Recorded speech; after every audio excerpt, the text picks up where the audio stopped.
ଗେଲ କରୁଛୁ ଯେ ଆହା ଦେଖୁଛୁ ଗେଲ କରୁଛି। ଓହୋ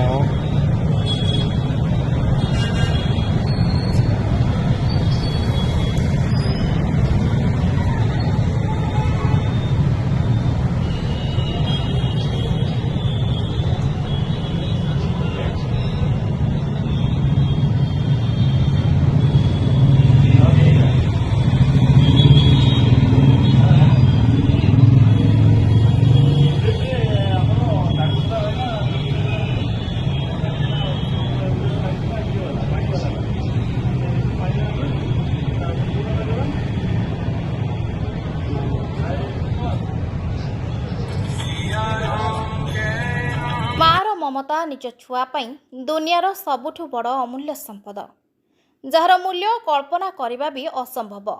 ଗୋଟିଏ ମା ପାଇଁ ତାର ଛୁଆ ଯେତେ ପାଖରେ ଥାଉ କିମ୍ବା ଦୂରରେ ଥାଉ, ତା ପାଇଁ କେବେ ବି ସେଥିପାଇଁ ତା ନାଁ ମା। ଆଜି ଏମିତି ଏକ ଘଟଣା ବିଷୟରେ କହିବାକୁ ଯାଉଛୁ ଯାହା ଶୁଣି ଆପଣ ଆଶ୍ଚର୍ଯ୍ୟ ହୋଇଯିବେ। ଆଜି ଆମେ ଏକ ମାଙ୍କଡ଼ ତା ଛୁଆକୁ ହରାଇ କିପରି ଖୋଜିବା ପାଇଁ ଟିକେ ଦେଖିବାକୁ କିପରି ବ୍ୟାକୁଳ ହେଉଛି ଦେଖନ୍ତୁ ଏହି ଭିଡ଼ିଓରେ। ଏ ଘଟଣା ହେଉଛି ପୁରୀ ଜିଲ୍ଲା ମେଡିକାଲ ଛକର।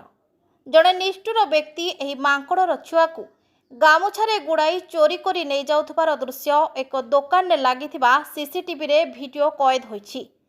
ଏହା ଦେଖି ତାର ମା ଦୋକାନକୁ ଦୌଡ଼ି ଆସି କିପରି ସାହାଯ୍ୟ ପାଇଁ ତାର ନିରୀହ ଆଖିରେ ଓ ତାର ଠାର ମାଧ୍ୟମରେ ସେ ନିବେଦନ କରୁଥିବାର ଦୃଶ୍ୟ ଦେଖିବାକୁ ମିଳୁଛି। ଲୋକମାନେ ମୋବାଇଲରେ ମାଙ୍କଡ଼ର ଛୁଆର ଫଟୋ ଦେଖି ମା ମାଙ୍କଡ଼ଟି କିପରି ଛୁଆକୁ ଟିକେ କୋଳରେ ଧରି ଟିକେ ଗେଲ କରିବାକୁ ଟିକେ ଦେଖିବାକୁ କିପରି ବ୍ୟାକୁଳ ହେଉଛି ଦେଖନ୍ତୁ। ତେବେ ଏଠାରେ ଆମେ କହି ରଖିବାକୁ ଚାହୁଁଛୁ ଯେ ଗୋଟିଏ ମା ପାଖରୁ ଗୋଟିଏ ଛୁଆକୁ ଚୋରି କରି ନେଇଯିବା କେତେ ଦୂର ଠିକ୍।